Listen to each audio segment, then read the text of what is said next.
When dealing with scraped-off monocote fireproofing, you have several options to consider. Firstly, contact the monocote manufacturer. Reach out to them to inquire if they can provide guidance on alternative installation methods or recommend an installer closer to your location. They may have insights into approved techniques or be able to connect you with a qualified professional who is more geographically convenient. Secondly, seek professional training. Consider obtaining training from a qualified monocote installer or a certified fire protection professional to gain the necessary skills to perform the repair yourself.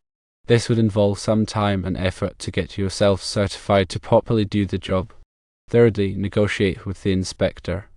Explain your financial constraints to the inspector and request flexibility in the requirement for a qualified installer.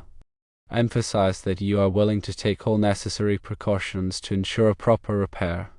You might offer to take additional steps to guarantee the quality of your work, such as having it inspected by a third party after completion.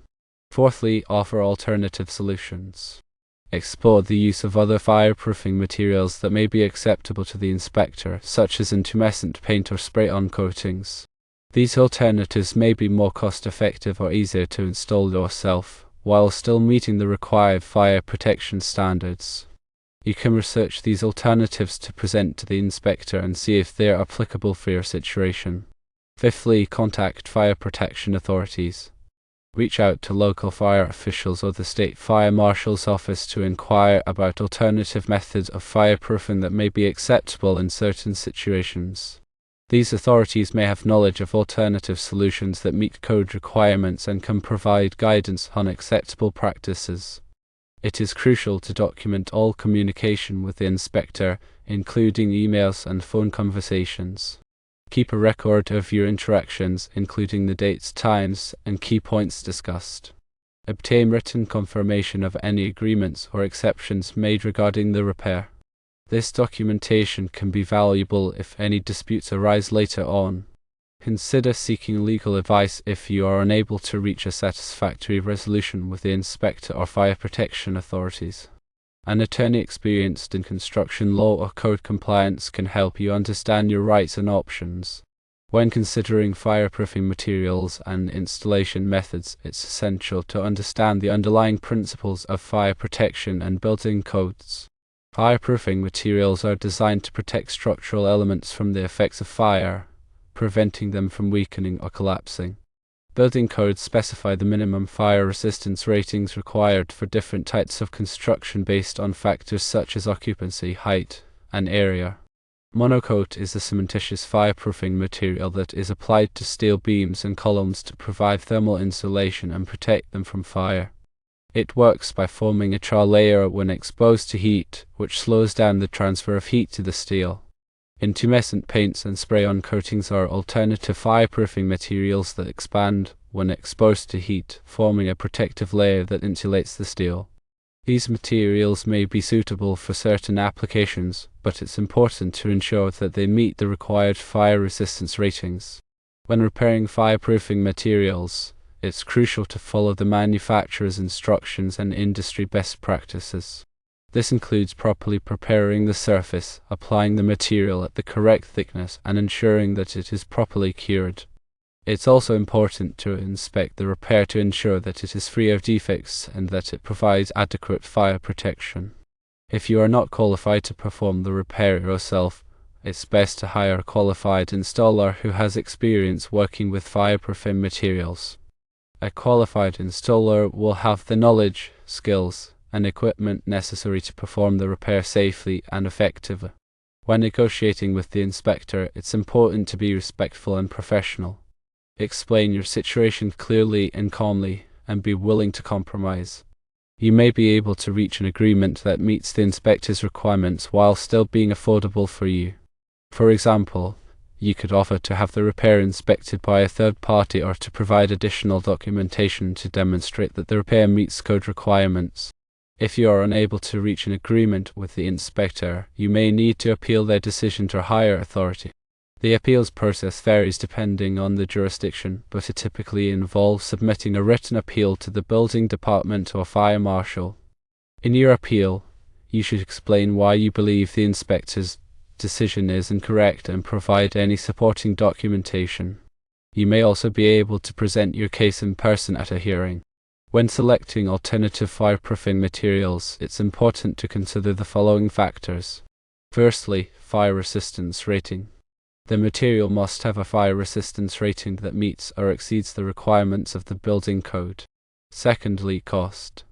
The material should be cost-effective, taking into account the material cost, installation cost, and maintenance cost. Thirdly, durability. The material should be durable and resistant to damage from moisture, impact, and other environmental factors. Fourthly, appearance. The material should have an appearance that is acceptable for the intended use.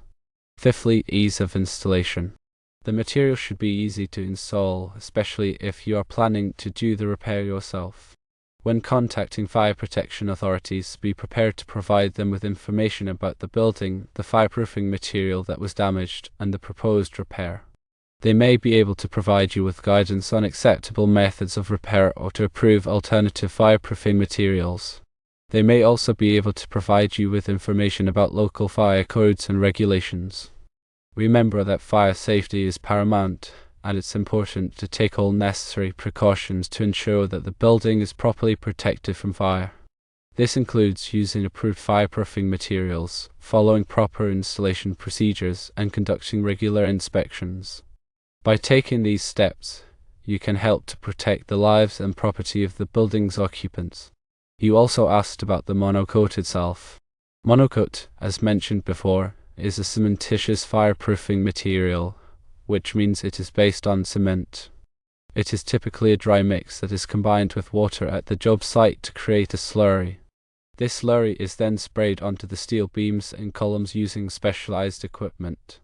The thickness of the monocote application is determined by the required fire resistance rating of the steel member. The fire resistance rating is the amount of time that the steel member can withstand exposure to fire without collapsing. The required fire resistance rating is determined by the building code and depends on factors such as the occupancy of the building, the height of the building, and the area of the building. Monocote is available in different formulations to meet different fire resistance ratings. Some formulations are designed for interior use, while others are designed for exterior use. Some formulations are also designed to be more resistant to moisture and impact. The installation of monocote requires specialized equipment and training. The applicator must be familiar with the proper mixing procedures, spraying techniques, and safety precautions. The applicator must also be able to inspect the monocote application to ensure that it is properly applied and that it meets the required fire resistance rating. The repair of monocote also requires specialized equipment and training. The damaged monocote must be removed and the steel surface must be prepared before the new monocote is applied. The new monocote must be applied at the correct thickness and must be properly cured. It is important to note that monocote is not a decorative finish. It is a functional material that is designed to protect steel from fire. As such, it is typically applied in areas that are not visible to the public, such as above ceilings or behind walls. However, in some cases, monocote may be applied in exposed areas, such as in warehouses or industrial buildings. In these cases, the monocote may be painted or coated to improve its appearance. When selecting a monocote applicator or repair contractor, it is important to choose a company that is experienced and qualified. The company should be able to provide you with references and proof of insurance. The company should also be familiar with the local building codes and regulations. It is also important to get a written contract from the company that specifies the scope of work, the price, and the payment schedule. The contract should also include a warranty that covers the materials and workmanship. By following these tips, you can ensure that your monocote fireproofing is properly installed and maintained, and that your building is protected from fire. Finally, fire protection systems include fire alarms, sprinkler systems, and fire extinguishers. These systems are designed to detect and suppress fires, and they can help to minimize the damage caused by a fire.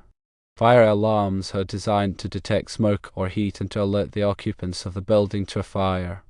Sprinkler systems are designed to suppress fires by spraying water onto the fire. Fire extinguishers are portable devices that can be used to put out small fires.